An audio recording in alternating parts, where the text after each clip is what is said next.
How to fix fatigue and get more energy. If you have been wondering that question, then you are in the right place. In today's video, I'm going to answer that and also show you a behind closed doors method your MD won't even mention for achieving limitless energy. Hi, I'm Dr. Kelly Shockley, Doctor of Cause Chiropractic, board certified in sports medicine and specialized in clinical nutrition. In this video, we're going to be going over a little known variable that could be all you need to start having more energy today. Then we'll be discussing the top 3 safe and effective supplements that are sure to put more pep in your step within moments of using them. And finally, I'll be sharing with you the behind closed doors method for figuring out why you actually are fatigued and how to treat it. Believe it or not, this is much easier to accomplish than it sounds. Let's dive right on in. What is this little known variable that could be the underlying answer to why you're still dealing with fatigue? It is known as hydration and electrolytes, okay? Because hydration is not just purely about the amount of water you're drinking every single day. There is a balancing act between proper hydration of water, but also adding in more of your critical electrolytes. So let me give you the straight answer of how do you know what you should be doing when it comes to drinking water? Because some people will say drink 10 8-ounce glasses of water. Others say drink 8 8-ounce glasses of water. There are other people walking around with a gallon in their hand thinking that that's what they should be doing. So what is the scientific approach for knowing how much water you should be drinking? It's drinking half of your body weight in ounces per day. So if you weigh 150 pounds, you should be drinking 75 ounces of water every day just to meet your minimum requirements. There is a catch here though. You do not want to be drinking more than 3 quarts of water in a day without replacing any electrolytes. Because while dehydration could totally slow you down and might be why you're just feeling completely exhausted on a regular basis, there is such a thing as overhydrating. And that actually has very detrimental effects tied to it. Normally, the majority of the population is not at risk for this, but our athletes who are outside all the time, like our ultra marathoners and our triathletes, they run the risk of something known as hyponatremia on a regular basis. Hyponatremia is purely when you have oversaturated the body with water and you've drowned out the remaining electrolytes you have. You see, there's supposed to be a balance. Your body, your nervous system especially, lives in salt water. It's kind of like the ocean, okay? If you're only focusing on adding water in, or if you're in one of these water challenges where you're drinking a gallon of water a day or more, you're going to be diluting out your salt water.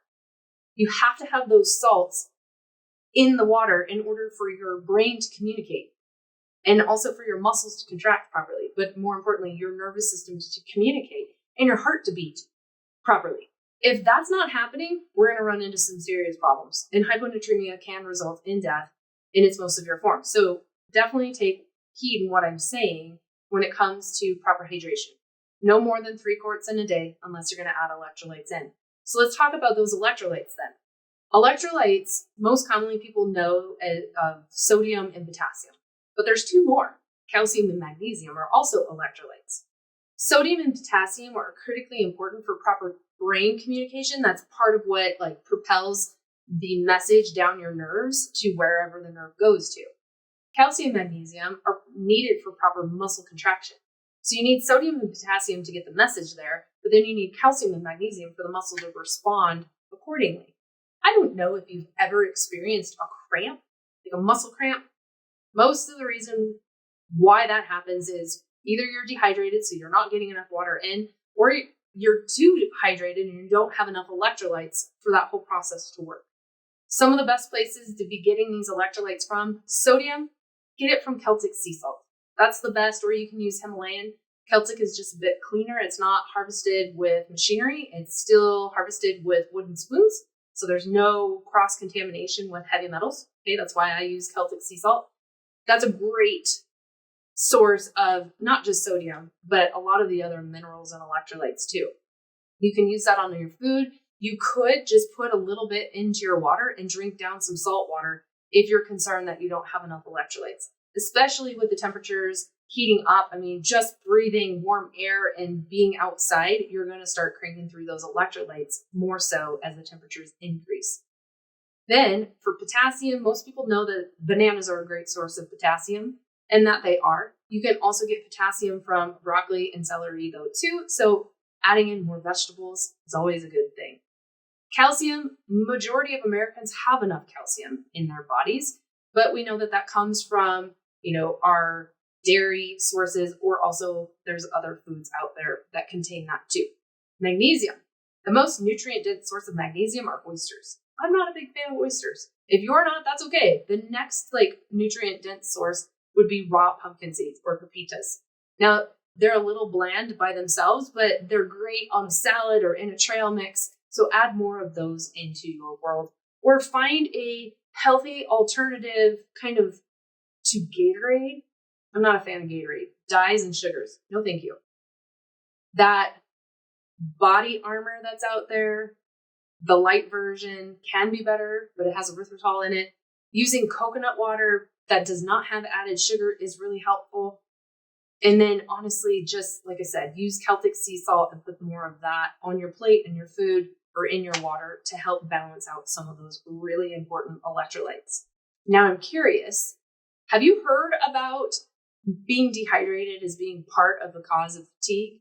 Or also, and I'm also curious, are you adequately hydrating right now? And have you even replaced electrolytes recently?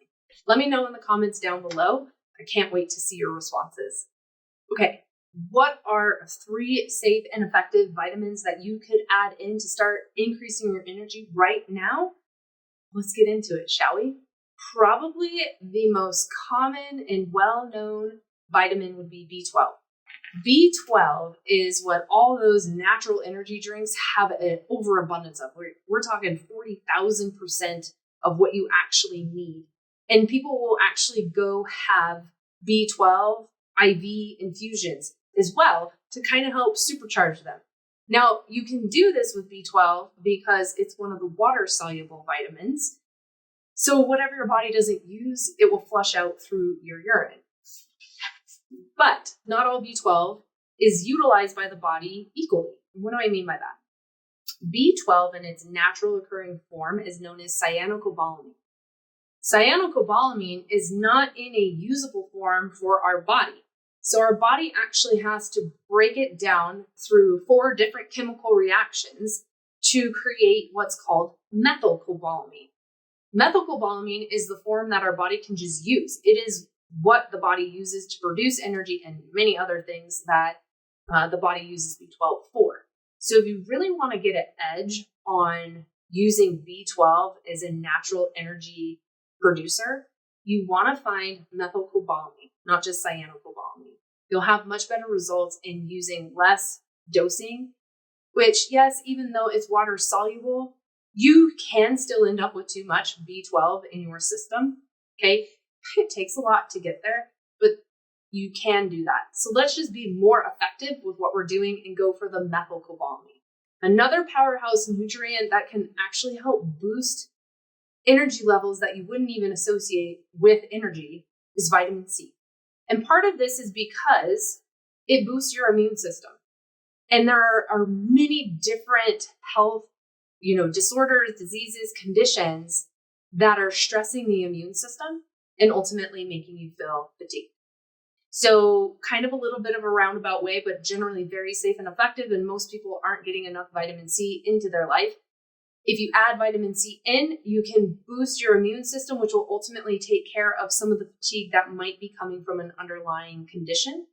And also vitamin C helps your body be able to utilize iron. Iron deficiency is linked with anemia, or is an anemia.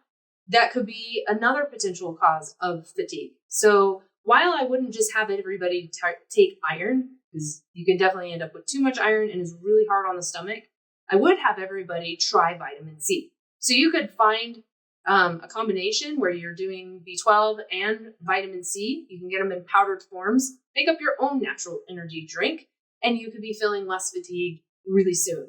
The third one that's super safe to use and is probably one of the nutrients people are really deficient in because of how many people are on medication for cardiovascular issues is CoQ10. CoQ10 is short for coenzyme Q10. it is a crucial factor for our cells' ability to produce energy.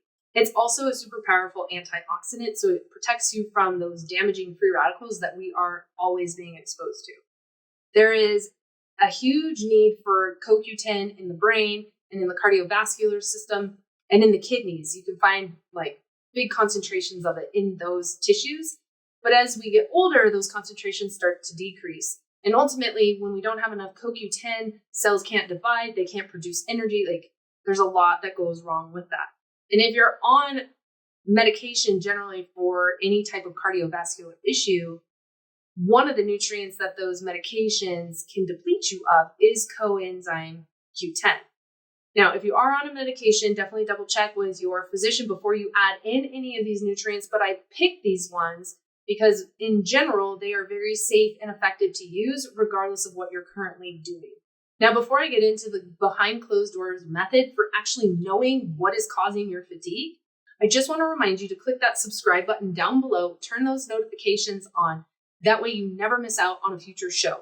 I am publishing videos every Monday through Friday, all around brain health, gut health, how you boost your immune system, and anything that relates to how you can achieve total body mastery. That's what I like to call it.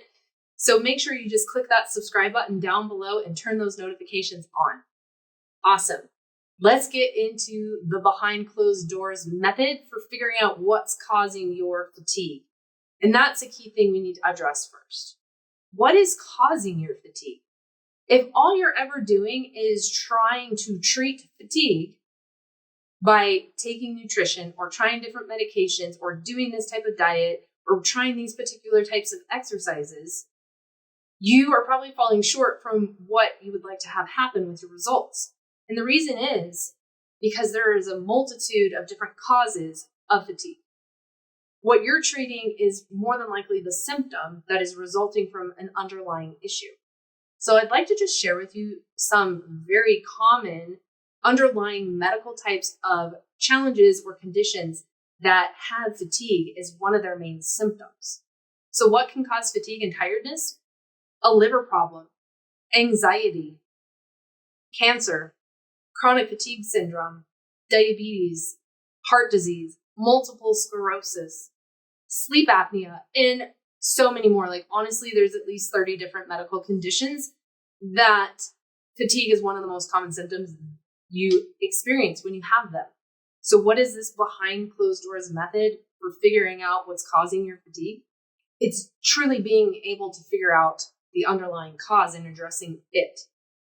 Now, there is a way to do this, but you have to be able to evaluate you as a whole. And unfortunately, our medical system with the standard of care and the way that things run in this country right now does not allow medical doctors to look at you as a whole.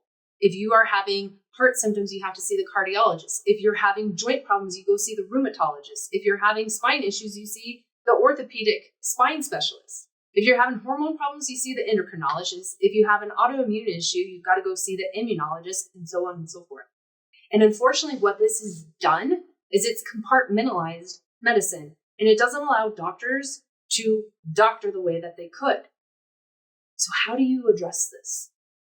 Well, I have so much more for the story for you, and you'll find the answer to this question in the description down below. There is a link, but first you have to click on the description and expand it so you can see the link. Find the book, the ebook, From Sluggish to Unstoppable. And this book explains exactly the process that I use with my patients to determine the exact cause of why they're fatigued. And then from there, we can interpret that information, create a fail-proof plan to address that underlying cause and start healing the body so that we're taking care of that underlying cause of why you're having fatigue. If you're not addressing the cause, you're not going to get any headway. If all we're doing is focusing on fatigue, we're focusing on the symptom. Symptom-based care do not provide long-term solutions. It's like if you've ever seen a stain on the ceiling. Symptom-based care would be painting over that stain in the ceiling. That's not very effective, right? No, because eventually the stain's going to come back and it's probably going to be bigger. Or maybe you just end up with your roof, caving in because the cause of the problem has been let go for so much longer. In order to find the cause of the problem, you have to peel back the layers and figure out what caused the stain in the first place. So the same needs to be done with your health. In order to figure out why you're so fatigued and you're worn out and you can't get energy no matter what you've tried, and it's not just a result of you getting older, you need to peel back the layers with your health and figure out what's not working the right way and what's creating this symptom of fatigue. Remember, anytime you have a symptom, no matter how common it seems to be in your age group or the people around you, it's never normal. That's your body's way of telling you that something is wrong. So again, to figure out the solution of what's actually causing your fatigue, I have that free ebook for you. Just click the link in the description down below, find the ebook From Sluggish to Unstoppable, and you will be well on your way to never dealing with fatigue again and having limitless levels of energy.